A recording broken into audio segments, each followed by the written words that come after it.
नमस्कार प्यारे विद्यार्थियों। उम्मीद करता हूँ कि सभी परिवार सहित कुशल मंगल और स्वस्थ होंगे और अपनी तैयारी को एक नई दिशा दे रहे होंगे। तो आज की इस क्लास में आपके लिए लेकर आया हूँ हिंदी के बहुत ही महत्वपूर्ण प्रश्न होते हैं जो कि एसएससी जीडी, पुलिस, आर्मी और दूसरे कोई भी कंपटीशन एग्ज़ाम हो उनके लिए बहुत ही महत्वपूर्ण क्लास रहने वाली है। बस क्लास को अंत तक देखते रहिए और अपने साथियों को शेयर कर दीजिए बस। ठीक है, आए हुए प्रश्न हैं किसी न किसी एग्ज़ाम में। तो आइए, पहला प्रश्न हमारे सामने क्या है कि निम्नलिखित में से कौन सा संयुक्त वर्ण नहीं है। संयुक्त वर्ण कौन से होते हैं? क्ष, त्र, ज्ञ और एक होता है श्र, ये वाला। तो इसमें नहीं है पूछा है। नहीं है कौन सा है? क्ष भी है, त्र भी है, ज्ञ भी है, री नहीं है। री जो है वो संयुक्त वर्ण नहीं है। ठीक है, तो ऑप्शन नंबर डी हो जाएगा इसका। अगला प्रश्न क्या है? मुरलीधर किस प्रकार का शब्द है? रूढ़, योगी, योगरूढ़, यौगिक और विदेशज। रूढ़ शब्द कौन सा होता है? जो कि जिसके टुकड़े करने पर जो है उन टुकड़ों का कोई सार्थक अर्थ नहीं निकले, वो होता है रूढ़ शब्द। तो मुरलीधर इसमें तो दो हैं, दो पदों का मिलन है इसमें। योगरूढ़ क्या होता है? जो दो शब्दों के योग से तो बने लेकिन वो किसी अन्य के लिए, किसी दूसरे व्यक्तित्व के लिए या किसी चीज़ के लिए प्रयुक्त हो। यौगिक क्या होता है? जो दो शब्दों के योग से बने, जैसे रसोई, घर। ठीक है। विदेशज जो विदेशी हिंदी भाषा को छोड़कर किसी दूसरी भाषा से जो है वो हिंदी भाषा में आ गए। तो ये जो मुरलीधर जो शब्द है वो योगरूढ़ शब्द है। रूढ़, यौगिक और योगरूढ़। ठीक है ना। मुरलीधर किसके लिए प्रयुक्त हुआ है? मुरलीधर, मुरली यानी कि बांसुरी को धारण करने वाला है जो, कौन? श्री कृष्ण। तो श्री कृष्ण के लिए प्रयुक्त हुआ ये शब्द। तो कौन सा हो जाएगा? ऑप्शन नंबर बी इसका सही आंसर हो जाएगा। अगला प्रश्न क्या है? कवि किस संज्ञा भेद का शब्द है? व्यक्तिवाचक, समूहवाचक, जातिवाचक या फिर भाववाचक? तो व्यक्तिवाचक तो कोई भी नहीं है, क्योंकि कवि, जितने भी कवि इस धरती पे हैं, इस पूरे ब्रह्मांड में, इस संसार में हैं, वो अपनी कवि जो जितने हैं वो अपनी एक जाति का बोध करवा रहे हैं, अपने ही जैसे एक व्यक्तियों का बोध करवा रहे हैं वो, इनके जो कवि हैं। तो यहाँ पे जातिवाचक संज्ञा हो जाएगी। ऑप्शन नंबर सी हो जाएगा यहाँ पे आंसर। ठीक है, आगे देखो। दुष्ट आदमी में किस प्रकार का विशेषण है? तो सबसे पहले ये देखो कि इसमें विशेष्य कौन सा और विशेषण कौन सा है। तो दुष्ट और आदमी, तो यहाँ पे विशेषता जो बताने वाली चीज़ होती है, जो विशेषता बताता है किसी की, वो होता है विशेषण, और जिसकी विशेषता बताई जाए वो होता है विशेष्य। तो यहाँ आदमी की विशेषता बताई जा रही है, वो दुष्ट है, सज्जन है या फिर कैसा है। ठीक है, तो यहाँ दुष्ट जो शब्द है वो विशेषण है और आदमी है विशेष्य। तो अब कौन सा हो जाएगा? दुष्ट जो है वो गुणवाचक विशेषण हो जाएगा। कौन सा हो जाएगा? गुणवाचक विशेषण। Option number A. गुण का मतलब यहाँ गुण से नहीं है। गुणवाचक विशेषण में गुण, दोष, दशा, अवस्था, ये सारी उसमें आ जाती हैं। तो ऑप्शन नंबर ए इसका सही आंसर हो जाएगा। परिमाणवाचक में किसी संज्ञा सर्वनाम के मापतोल का बोध होता है। सार्वनामिक में यह वह, यानी कि, ठीक है ना, और उसमें जो संज्ञा से पहले आकर उसकी विशेषताओं के बारे में बताए। तो ऑप्शन नंबर ए हो जाएगा इसका। निम्नलिखित में से कौन सी अकर्मक क्रिया है? अकर्मक क्रिया कुछ एक जो है ना स्थायी होती हैं, जैसे उठना, बैठना, हंसना, रोना, उदास होना, ठीक है ना, उड़ना, तैरना, छींकना, खांसना, ये सभी कुछ एक जो है अकर्मक क्रियाएं हैं। तो कौन सी है इसमें पूछा है? खाना, पीना, उठाना और आना। उठ यदि यहाँ पे सी ऑप्शन में यदि उठना होता तो ये हो जाता अकर्मक।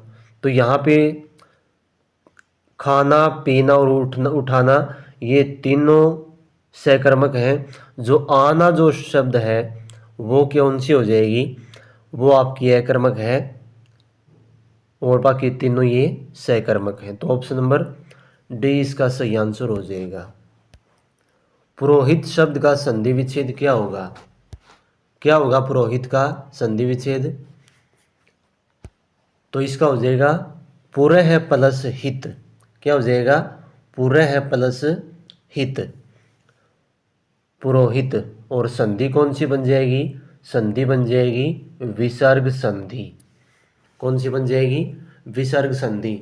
नियम कौन सा लागू हुआ कि विसर्ग के तुरंत बाद यदि कोई भी घोष वर्ण आता है और विसर्ग से पहले ए आ हो, विसर्ग से पहले ए आ हो और बाद में कोई घोष वर्ण हो, तो क्या हो जाता है उसका? वो जो विसर्ग है उसका ओ बन जाएगा। क्या बन जाएगा? ओ। तो इसलिए इसमें वो नियम लागू हुआ और विसर्ग संधि बन गई पुरह प्लस हित। ऑप्शन नंबर सी इसका आंसर हो जाएगा। अपने साथियों को शेयर कर दें भाई, जो भी कोई एजुकेशनल ग्रुप है उसमें शेयर कर दो। आगे देखो, घोंसले से पक्षी निकला, इस वाक्य में किस कारक का प्रयोग हुआ है? घोंसले से पक्षी निकला यानी कि पक्षी जो है वो घोंसले से अलग हो चुका है। अलग होने का बोध किस में होता है? तो अलगाववाद का बोध होता है अपादान कारक में। किस में होता है? अपादान कारक में। ये से पर मत जाइए, से कर्ण कारक में भी आता है, लेकिन कर्ण कारक में जो है वो जुड़ा हुआ होता है उससे। देखो कर्ण कारक में तो युक्त होता है, ठीक है ना, युक्त। और अपादान कारक में जो से होता है वो होता है मुक्त, मुक्त करने वाला। बस ये ध्यान कर लो। जैसे मोहन कलम से लिखता है, तो यहाँ पे जो है ना कलम उससे इसके साथ जुड़ी हुई होती है, ठीक है ना। घोंसले से पक्षी निकला, ये पक्षी और घोंसले का अलगाववाद हो गया। तो ऑप्शन नंबर बी हो जाएगा यहाँ पे, ठीक है। आगे देखो, नेक्स्ट प्रश्न है कौन सा आपका? मृगनयन में कौन सा समास है? कर्मधारय, द्विगु, द्वंद्व और तत्पुरुष। तो मृगनयन, इसका विग्रह हो जाएगा मृग के समान नयन। मृग हिरन और नयन आंखें, तो कौन सा हो जाएगा? कर्मधारय समास हो जाएगा इसमें। के समान, रूपी, ठीक है ना, ये इसमें कर्मधारय समास में बोध होता है इनका। मृग नयन, हिरन के समान आंखें। तो ऑप्शन नंबर ए हो जाएगा इसमें।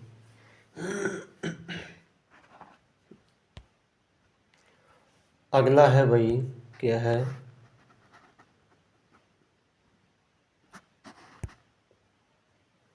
अगला है बादल का पर्यायवाची नहीं है। नीरद, जलद, इला और जिमूत। तो नीरद, नीर दे, नीर पानी और दे देने वाला बादल का है। जल दे, जल में पानी और दे देने वाला, ये भी बादल का पर्यायवाची है। इला, इला नहीं है। आगे देखते हैं जिमुत, जिमुत भी है, जिमुत बादल का पर्यायवाची है। तो इला नहीं है इसमें, ऑप्शन नंबर सी हो जाएगा। लेकिन अब इला किसका पर्यायवाची है? तो इला है प्रिय विद्यार्थियों पृथ्वी का पर्यायवाची। किसका है? पृथ्वी का पर्यायवाची। शायद आपने किसी ने नहीं सुना होगा मेरे ख्याल से। तो ये फिर कभी भी कहीं आ सकता है। इला पृथ्वी का पर्यायवाची है और यही इसका नहीं है, और तीनों बादल के पर्यायवाची हैं। अगला प्रश्न देखो क्या है। प्राकृतिक शब्द का विपरीतार्थक शब्द क्या है? नैसर्गिक, कृत्रिम, बनावटी या स्वर्गिक? तो प्राकृतिक का हो जाएगा कृत्रिम, ठीक है ना, कृत्रिम। प्राकृतिक होता है नेचुरल और कृत्रिम होता है आर्टिफिशियल, ठीक है, बनावटी जिसको बोलते हैं। आगे देखो,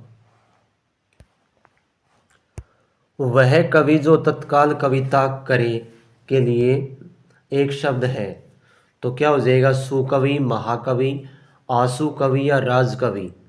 तो इसके लिए शब्द हो जाएगा आपका आशु कवि, जो किसी भी विषय पर जो है मतलब तुरंत कविता बना दे, ठीक है, तो उसको बोलेंगे आशु कवि। ऑप्शन नंबर ए हो जाएगा इसका सही आंसर।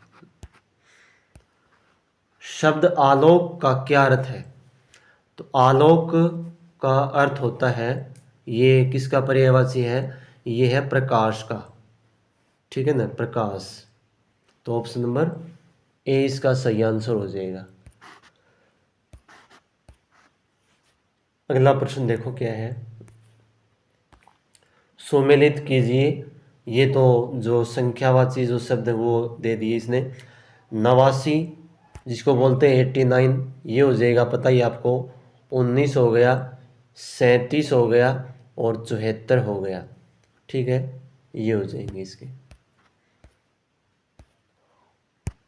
गुण शब्द को कौन सा उपसर्ग सही लगता है?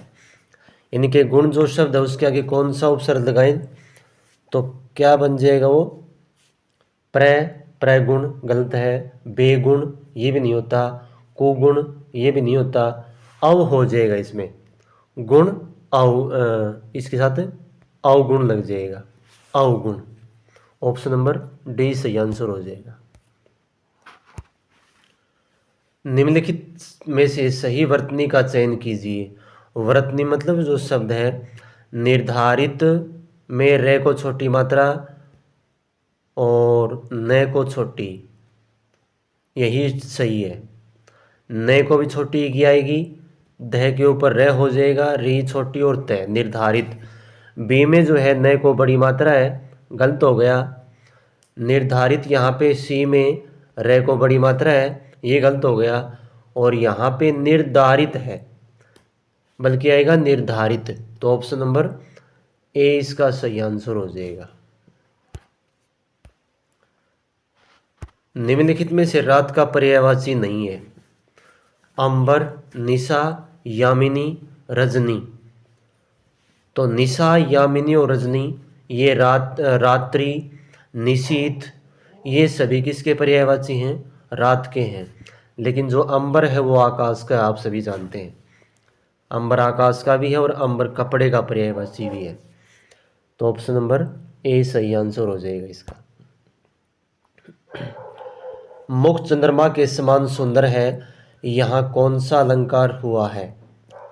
मुख चंद्रमा के समान सुंदर है, तो यहाँ जो मतलब तुलना की गई है उपमा की, उपमे की उपमा से, तो यहाँ पे कौन सा हो जाएगा? उपमा अलंकार हो जाएगा यहाँ पे। ऑप्शन नंबर ए, ठीक है ना। सलेस अलंकार में एक शब्द के दो अर्थ निकलते हैं। वक्रोक्ति में किसी बात को मतलब एक घुमा फिरा के कहा जाता है, और यमक में जो शब्द होता है उसकी आवृत्ति होती है और उसके अर्थ जो है वो हर बार अलग अलग निकलते हैं। मैंने चारों बता दिए आपको, तो लेकिन इसका आंसर ए हो जाएगा। क्रोध किस रस का स्थायी भाव है? क्रोध करुणा, रौद्र, शांत, विभत्स। तो ये रौद्र रस का है शांत स्थायी भाव, यानी कि रौद्र रस से जो है उत्पन्न होता है क्रोध। ऑप्शन नंबर बी हो जाएगा इसका। आगे देखो, जगन्नाथ, जगत प्लस नाथ, जगन्नाथ कौन सी संधि है? तो जगत प्लस नाथ, जगन्नाथ ये व्यंजन संधि रहेगी आपकी। कौन सी? व्यंजन। नियम कौन सा लागू हुआ कि तय के बाद यदि न या मैं है, न है, पंचम वर्ण है, तो उसका तय का भी अपने से पंचम वर्ण बन जाएगा। तो तय का पंचम वर्ण कौन सा हो जाएगा? तय थ द ध न बन जाएगा इसका। तो इस प्रकार से बन गया ये जगन्नाथ। ठीक है, जगत के नाथ, नाथ का मतलब स्वामी। और यहाँ पे समास कौन सा हो जाएगा? समास हो जाएगा समास हो जाएगा यहाँ पे संबंध तत्पुरुष समास। ठीक है, आगे देखो।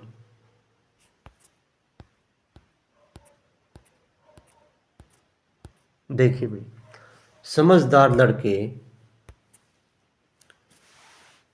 नहीं लड़ते। इस वाक्य में लड़के का पद परिचय दीजिए।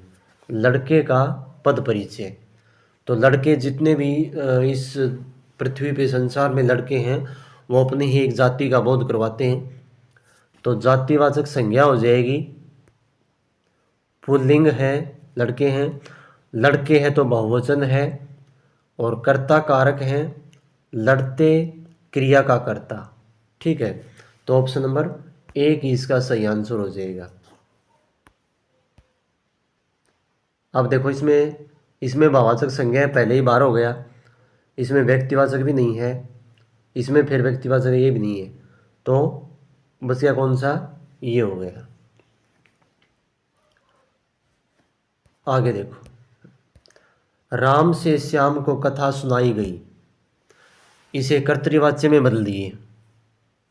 तो राम से श्याम को कथा सुनाई गई, तो ये है कर्मवाच्य। कौन सा? ये जो वाक्य है ये है कर्मवाच्य। कर्मवाच्य, कर्मवाच्य है ये। अब इसको क्या करेंगे? राम से, तो इसका तो हो जाएगा राम। हम यदि कर्तृवाच्य बनाएंगे इसका, तो कैसे करेंगे? जो कर्ण कारक है हमारे पास, उसको कर्ता में बदल देंगे। तो राम से हट जाएगा। राम श्याम को, राम ने श्याम को जो है कथा सुनाई, क्योंकि भूतकाल में है वाक्य, तो यहाँ पे सुनाई हो जाएगा।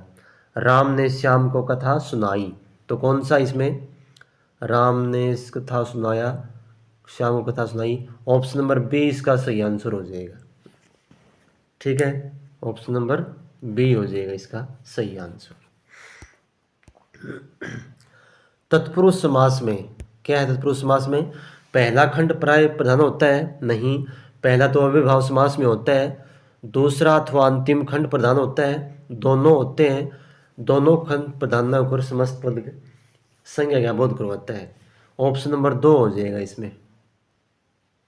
दूसरा या अंतिम खंड जो है वो प्रधान होता है। आगे देखो भाई,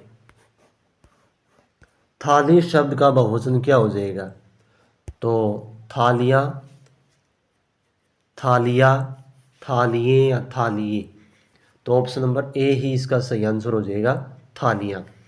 क्योंकि जब बहुवचन में प्रयुक्त होता है तो जो ये मात्रा है वो छोटी हो जाएगी, हर्षव हो जाएगा।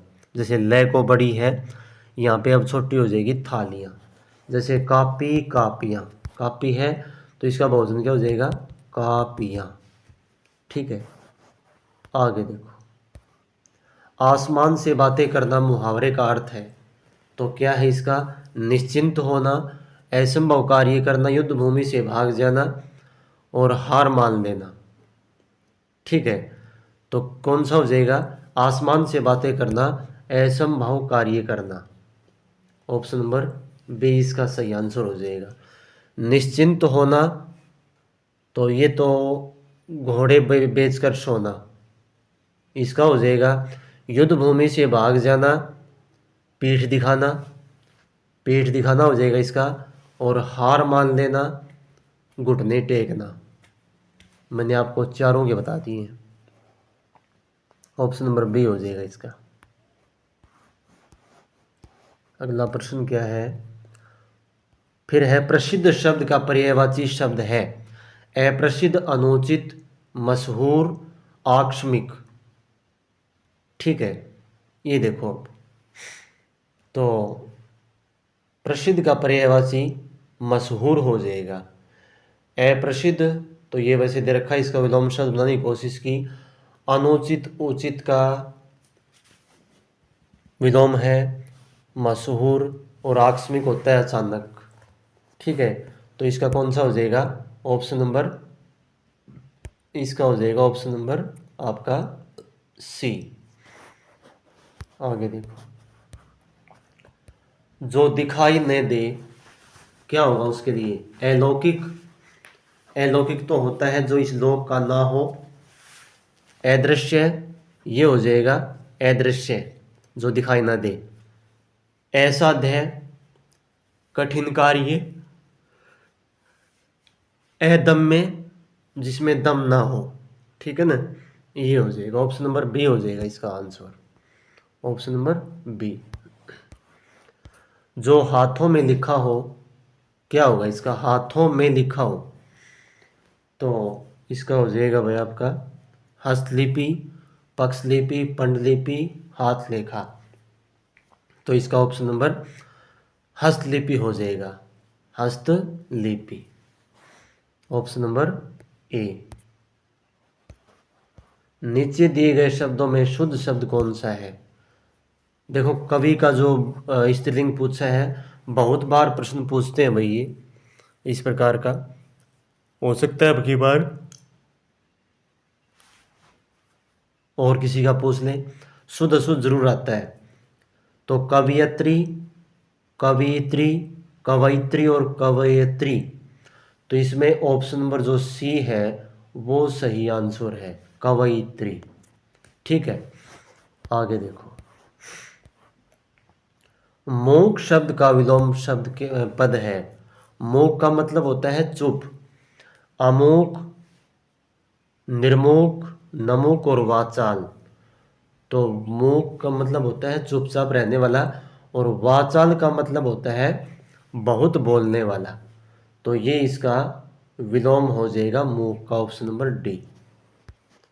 आगे देखो, अगला प्रश्न देखिए भाई क्या है।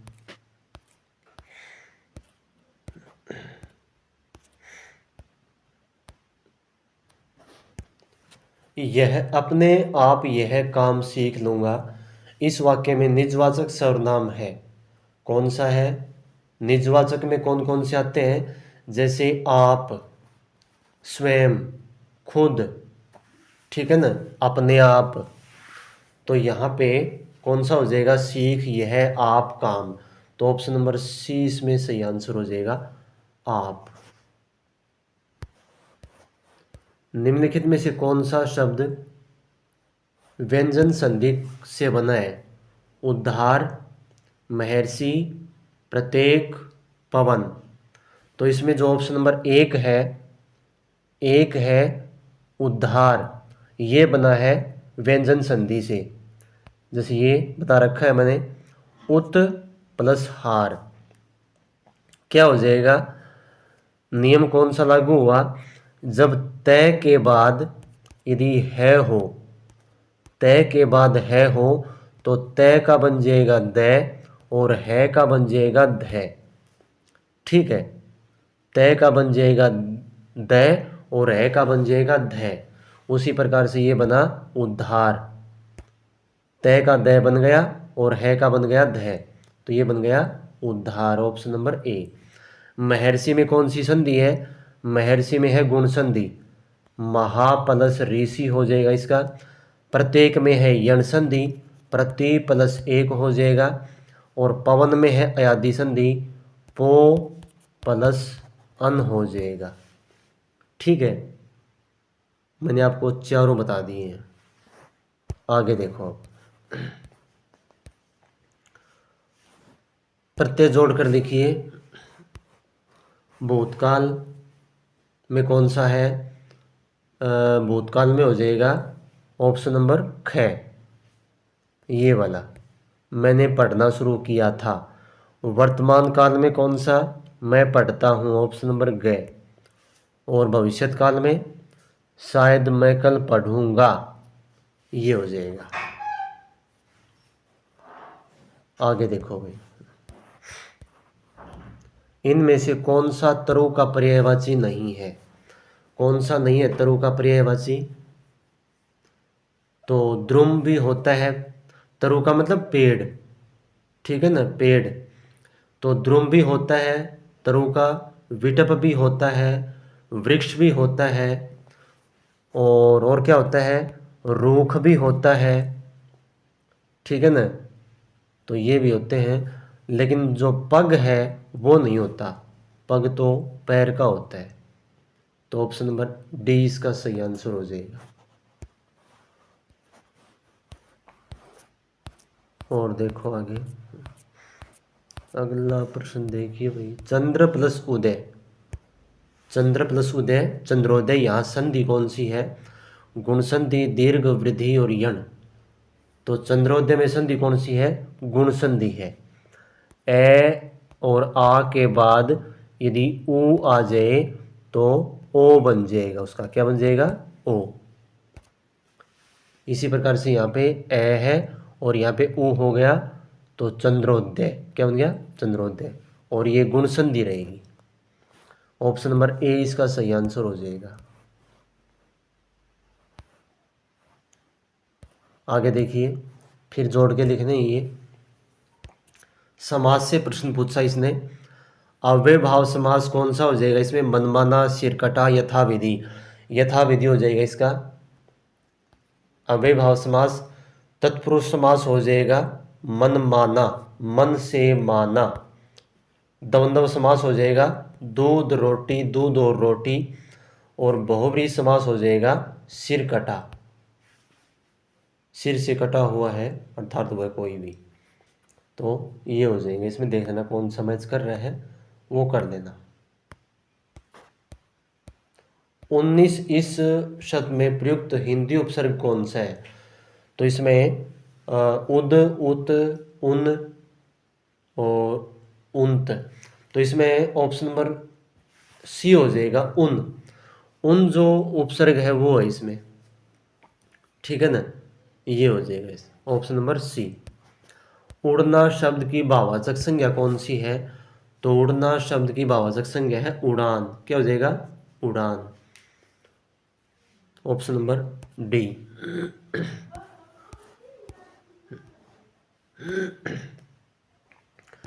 आगे देखो, कुश प्लस आसन के योग से बनने वाला सर्वाधिक उपयुक्त शब्द है। विद्यार्थियों ये सभी किसी न किसी एग्जाम में आए हुए प्रश्न हैं, वहाँ से मैंने ये पीडीएफ बनाई है, कोई सामान्य क्वेश्चन नहीं है ये। तो कुश प्लस आसन, कुश आसन पहला गलत है ये, तो कुशासन, यहाँ आ की मात्रा भी लगा दी और आ भी लिख दिया, ये भी गलत है, ये भी गलत है, ये भी गलत है। कुशासन, इसमें कुशासन इसमें से वाला है, ये भी गलत है। कुशासन ये हो जाएगा, कुश प्लस आसन कुशासन। यानी कि कुश कौन क्या होती है? जो कुशा जो घास होती है, और आसन मतलब उससे बना हुआ आसन, एक बैठने का कोई गलीचा, ठीक है, मैट जिसको बोलते हैं। तो ऑप्शन नंबर 4 हो जाएगा इसका सही आंसर। और इसमें समास कौन सा हो जाएगा? कुशा घास से बना हुआ है जो आसन, कर्मधारय समास हो जाएगा, या फिर तत्पुरुष समास भी कह सकते हैं, कुशा का आसन। ऑप्शन नंबर 4 हो जाएगा इसमें। कापुरुष समस्त पद का उचित पद कौन सा होगा? विक्षिप्त पुरुष, कायर पुरुष, काल पुरुष या कुत्सित पुरुष। तो ऑप्शन नंबर 4 हो जाएगा कुत्सित पुरुष। कुत्सित का मतलब होता है बुरा, ठीक है ना, बुरा, बुरा आदमी।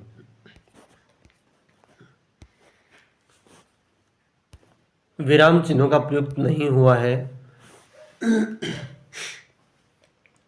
वह मिन्नतें करता रहा, वे उसे नजरअंदाज करते रहे, इसमें तो हुआ है। उसने कहा मैं आज रात नहीं आऊँगा, आज रात नहीं आऊँगा, ये वाला जो है, एक मिनट, ये नहीं आएगा, इसमें पूर्ण विराम आएगा, यही गलत है। इस पेड़ के फल मीठे हैं, ये भी ठीक है। तुम किस शहर में रहते हो, ये भी ठीक है। उत्तर नहीं देना चाहती है तो ऑप्शन नंबर जो 2 है वो सही आंसर हो जाएगा इसका। इसमें पूर्ण विराम आएगा, न कि विस्मयादि बोधक चिन्ह। आगे देखो, सहायता बंद करना के लिए उपयुक्त मुहावरा कौन सा है? तो हाथ खींचना, आँच आना, ये पहला ही हो जाएगा। हाथ खींचना, सहायता बंद कर देना, आँच न आने देना, तकलीफ न होने देना, आनाकानी करना, टाल मटोल करना, मैदान छोड़कर भागना। एक इससे रिलेटेड पहले भी आया था कि अपनी पीठ दिखाना, तो इनके ये हो जाएंगे। तो ऑप्शन नंबर ए सही हो जाएगा इसका।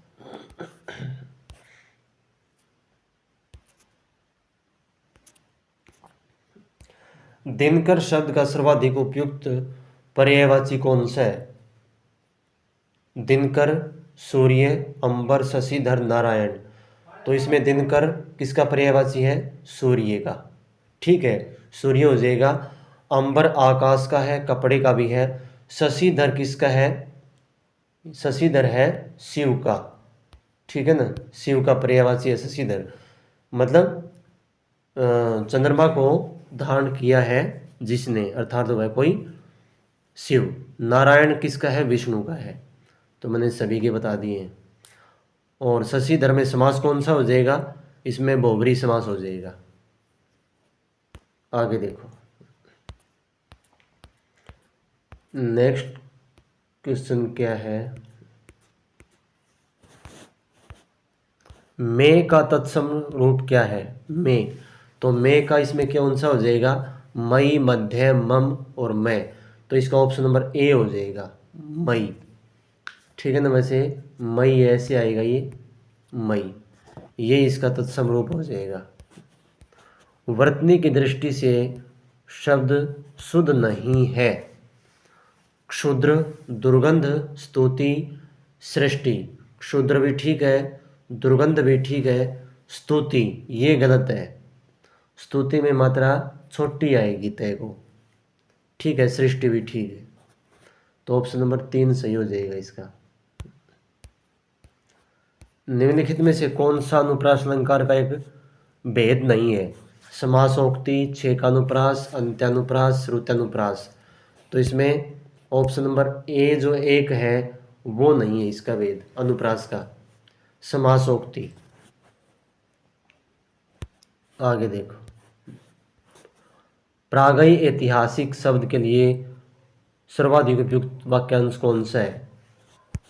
तो इसका संधि विच्छेद करेंगे तो प्राग प्लस ऐतिहासिक हो जाएगा। प्राग का मतलब पुराना या प्राचीन, ऐतिहासिक इतिहास से संबंधित। तो क्या हो जाएगा? प्राचीन इतिहास से संबंधित। ऑप्शन नंबर 1 इसका सही आंसर हो जाएगा। इत प्रत्यय से बनने वाला सर्वाधिक उपयुक्त शब्द कौन सा है? तो कौन सा है इत से बनने वाला?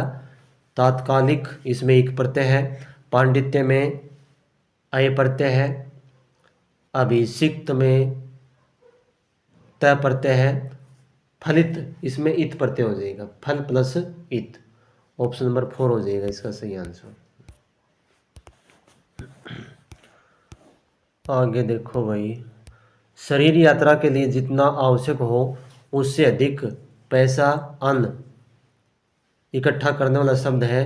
तो क्या हो जाएगा इसका? इसका हो जाएगा आपका, इसको बोलते हैं अपरिग्रह की भावना। अपरिग्रह, इसको बोलते हैं अपरिग्रह। ऑप्शन नंबर डी हो जाएगा इसका। सत्याग्रह में संधि कौन सी है? तो सत्य प्लस आग्रह। तो कौन सी हो जाएगी?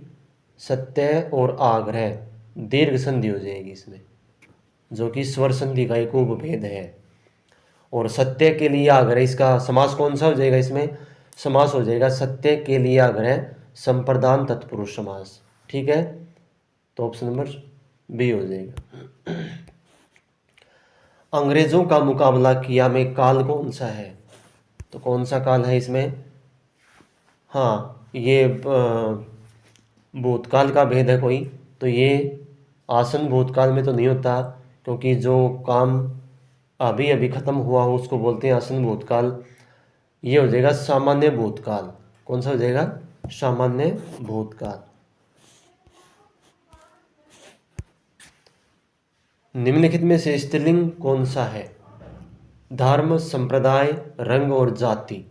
तो स्त्रीलिंग जो शब्द है वो है जाति, बाकी और तीनों पुल्लिंग ही। ए उपसर्ग है, कौन से में है? आचरण में तो आ है, अंतर्राष्ट्रीय में अंतर है, अहिंसा में है ए और हिंसा, अनुसार में अनु उपसर्ग है। तो ऑप्शन नंबर इसका सी सही आंसर हो जाएगा। अगला प्रश्न देखिए क्या है।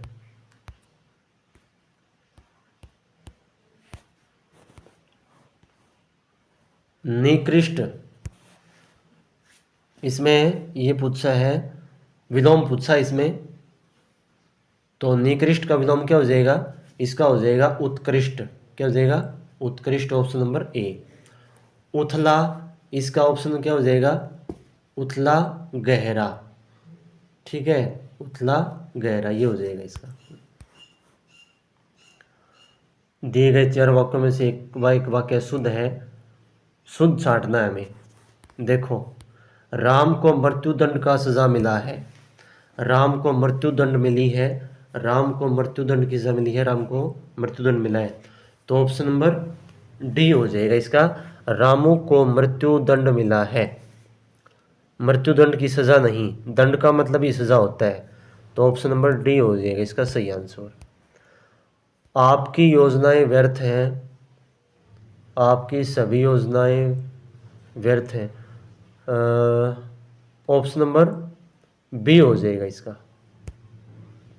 ऑप्शन नंबर बी इसका सही आंसर हो जाएगा। आपकी सभी योजनाएं, नहीं ये नहीं भाई, एक मिनट, ऑप्शन नंबर एक हो जाएगा इसका, आपकी सभी योजनाएं व्यर्थ हैं, ये हो जाएगा इसका सही आंसर। संगीतकार ने अनेकों गीतों की धुन बजाई, गलत है। संगीतकार ने अनेक गीतों की धुन बजाई, ये हो जाएगा ऑप्शन नंबर बी सही आंसर हो जाएगा इसका। संगीतकार ने अनेक गीतों की धुन बजाई, अनेकों गलत है, अनेक ही अपने आप में बहुवचन है। तो ऑप्शन नंबर बी आंसर हो जाएगा इसका। अब ये मुहावरे हैं। मोल्ला की दौड़ मस्जिद तक, तो अपने पहुंच के अनुसार काम न करना, मस्जिद में जाना, अपनी पहुंच के अनुसार काम करना, ये हो जाएगा ऑप्शन नंबर सी, अपनी पहुंच के अनुसार काम करना, मुल्ला की दौड़ मस्जिद तक, ये हो जाएगा। उसके बाद देखिए, कहाँ राजा भोज कहाँ गंगू तेली, तो इसका आंसर कौन सा हो जाएगा? इसका हो जाएगा आपका जमीन आसमान का अंतर होना। कहाँ राजा भोज कहाँ गंगू तेली। हाथ कंगन तो को आरसी क्या, ठीक है, तो इसका होता है, आप सभी को ही पता होगा, फेमस लोकोक्ति है ये, प्रत्यक्ष के लिए प्रमाण की आवश्यकता नहीं होती, प्रमाण की आवश्यकता नहीं होती, ये ऑप्शन नंबर बी हो जाएगा इसका। अब इसमें छांटने हैं सही शब्द कौन सा है। उपयोग में लाने वाले योग्य वस्तु को क्या कहेंगे? तो ये उपयोगी कहेंगे, इसको क्या कहेंगे? उपयोगी, ऑप्शन नंबर सी। शरण में आया हुआ क्या कहलाएगा? तो शरणागत हो जाएगा ये, शरणागत। जिस शब्द के नीचे रेखा खींची हो क्या कहलाएगा? वो कहलाएगा रेखांकित। क्या हो जाएगा? रेखांकित, ऑप्शन नंबर ए। रेखांकित में समास कौन सा है? तो रेखांकित में समास है कर्ण तत्पुरुष, रेखा से अंकित। अगला प्रश्न देखो, ये शुद्ध छांटने हैं भाई, तो इनमें शुद्ध कौन सा है? ऑप्शन नंबर बी है इसमें, बुद्धि, ऐसे लिखी जाएगी बुद्धि। और आविष्कार में कौन सा है? इसमें भी ऑप्शन नंबर बी है, पहली बात तो ये आविष्कार नहीं होता, आविष्कार होता है ये। और फिर कौन सा हो जाएगा, फिर हो जाएगा ऑप्शन नंबर इसमें डी, सम्मुख। ठीक है, ये है इसमें। आगे देखो, जिसमें विकार न हुआ हो उसे क्या कहेंगे, तो इसे कहेंगे हम अविकारी। विकारी कहेंगे जिसमें विकार होता हो, तो इसे कहलाएगा अविकारी, ऑप्शन नंबर डी। दीपक खालिस्तान एवं साहस का प्रतीक है, तो दीपक किसका प्रतीक है, हर्ष एवं साहस का प्रतीक है, ऑप्शन नंबर ए हो जाएगा। खालिस्तान नदी एक पवित्र नदी मानी जाती है, तो गंगा हो जाएगा इसमें, गंगा नदी एक पवित्र नदी मानी जाती है। सामान्यतः जिन वाक्यों का शिक्षण विद्यालय में होता है वह क्या कहलाता है, तो वो कहलाता है पाठ्यक्रम, क्यूरिकुलम जिसको बोलते हैं, ऑप्शन नंबर डी। आगे देखिए,